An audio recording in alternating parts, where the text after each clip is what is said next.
the worst sleep killer is by far. Alright boys, welcome back to a brand new video. Today I'm gonna be showing you guys my night detoxing routine. So my night routine that's helped me to sleep better, feel more energized when I wake up, and also crush my training, my runs and my gym workouts, and overall to be more productive. And I'm gonna be showing you guys step by step so you guys can follow it and also give some tips along the way. So without further ado, let's freaking get it, boys. So coincidentally today is Wednesday, and for the people that haven't seen my weekly training plan video that I did a couple weeks back, I'm gonna put a card over here. But basically every Wednesday I do some sauna, and sauna is actually something that really helps me calm myself down, and so it really helps also with my sleep. But this is something optional. I don't do it every day, but since today is Wednesday, I figured I'd show you guys how I do my sauna, because I do it in a very interesting way. So always doing my sauna before dinner. So let's do some sauna and get on with our night detoxing routine. Is the sound of rain falling on the ground. I sit and watch as tears go by.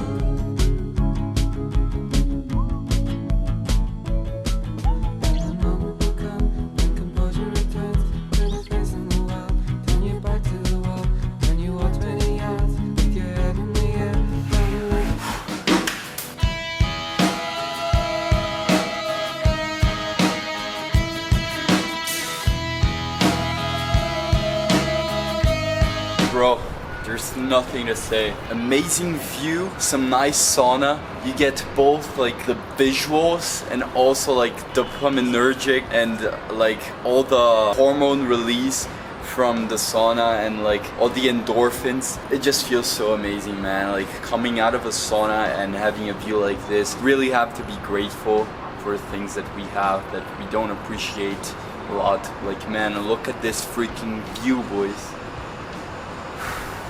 By the way, boys, always have a water bottle, like a thermic water bottle with cold water and a towel, because like when you're in the sauna you lose a lot of water, so you have to keep hydrating yourself. And also the sauna, the main thing that it does, it releases through your skin a bunch of shit that we have. Like, it's literally detoxing, so like many toxins, many estrogens are released through sweat when you are in the sauna, and so you lose a lot of water. You have to keep hydrating yourself, and you gotta keep drying yourself, like drying your sweat with a towel. Otherwise, once you get out of the sauna, those estrogens, all that shit that was in your sweat is gonna be absorbed once again through your skin. So you always have to bring a towel and always a water bottle when you go out to a sauna. That's the recipe.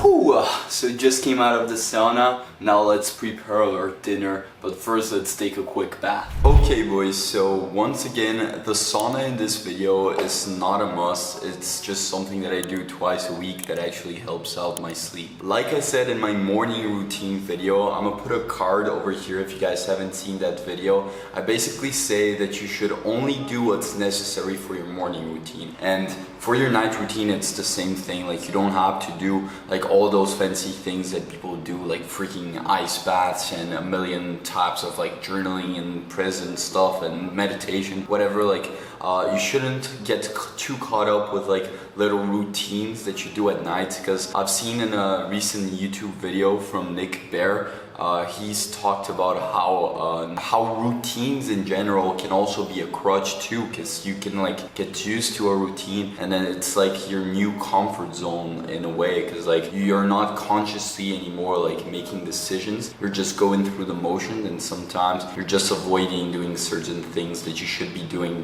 just because of this comfort that you got used to doing. So for the sakes of that, we're just gonna stick to the basics, things that you can do that do not take that much time. So let's get right into it. So starting off, let's talk about dinner. So we all know that you shouldn't eat and then go straight to bed. Like, you should wait out a little bit And what I suggest is waiting out around 2 hours before going to bed, because then your food is already digested. So that's basically what I do whenever I go to sleep. I always wait 2 hours before going to bed. Now, the most important thing, and if you could take one takeaway from this video, is knowing that the biggest sleep killer is overstimulation. And especially the worst thing is actually your cell phone that you have right next to you, because like overstimulation, it's the thing that gets you agitated, like when you're scrolling through short form videos, when you're scrolling through YouTube videos, when you're playing video games. All those activities, they get you in a hyper agitated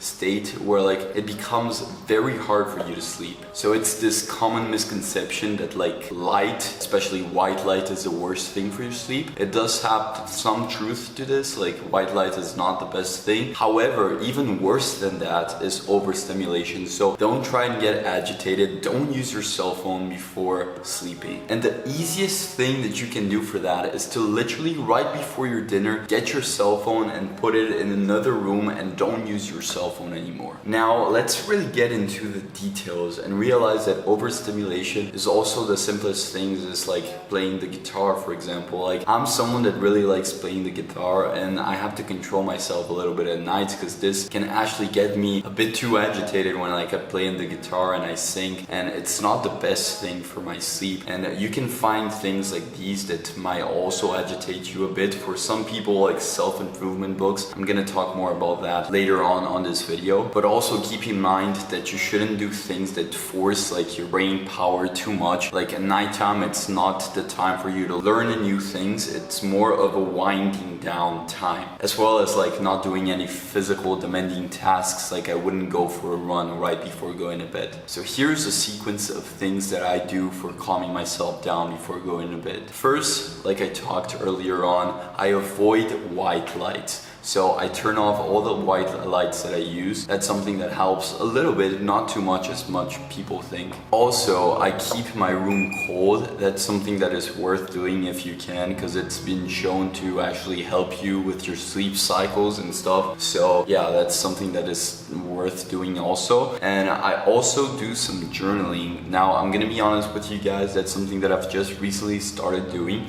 So like I don't have the best insight to give to you guys, but once I get better at it, I can talk more about that. But it's something that I've been enjoying doing lately because it's very calming, and you also get to do some self-introspective and like reflect on the things that you've been doing and how you're feeling, and it's especially good for your mental health and good to sleep on. Now, another very important thing that you can do at nighttime is setting yourself up for success for the day after. So that's something that I put a lot of importance in, because it's something that's literally kept me from like sticking to my routine for the longest time, and it's something that like saves me so much time, because like having to think about the things we do, it takes some brain space, you know. And to remind yourself and to leave out spaces, like fill in the spaces, so that you don't have to think the next morning, you just have to act upon. It's very easy. So for example, things that I like to do at nighttime,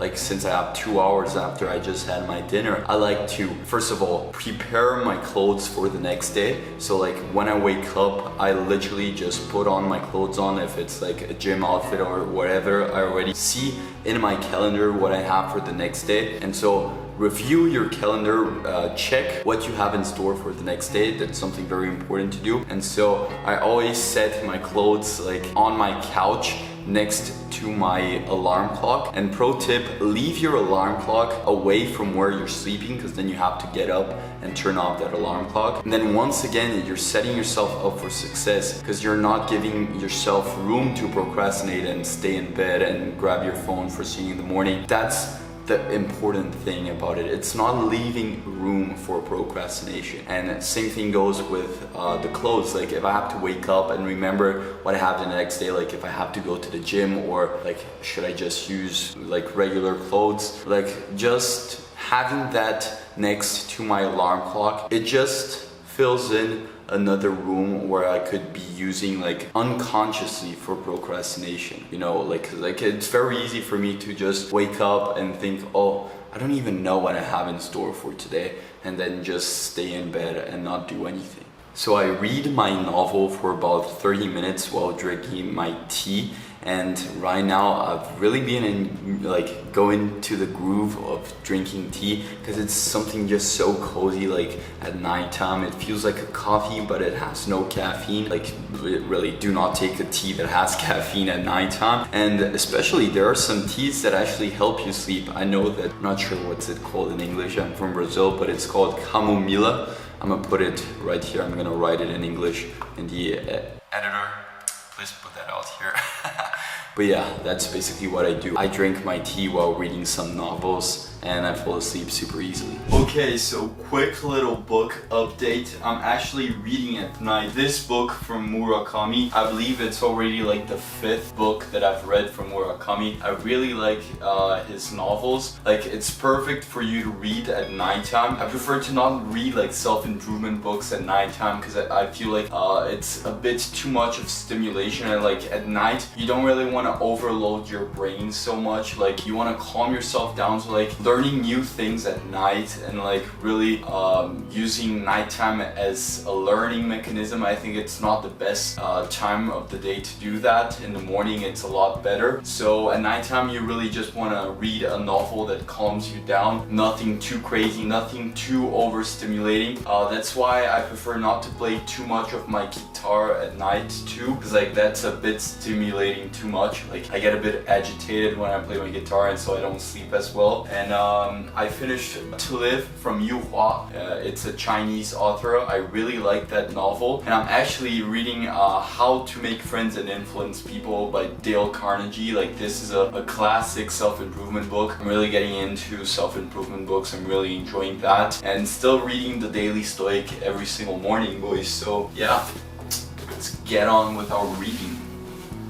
So to summarize this video, the 3 most important things you should take away from this video are eating at least 2 hours before going to bed, cutting out stimulating activities such as using your cell phone, playing video games, or even reading self-improvement books or playing the guitar, and 3, set yourself up for success the next day. So plan yourself for the next day accordingly. But also you gotta remember that are things that you do in the morning and also throughout the day that are gonna help you sleep at nighttime. So if you guys want to see a video about that, comment down below chesticles, and when I go down to the comment section I'm actually gonna see you guys' comments and know to make a video about that next. So I hope you guys enjoyed this video, and I hope you also enjoyed the posters here on my wall. I think they look freaking amazing. So without further ado, thank you for watching this video, boys. Don't forget to like, subscribe the video,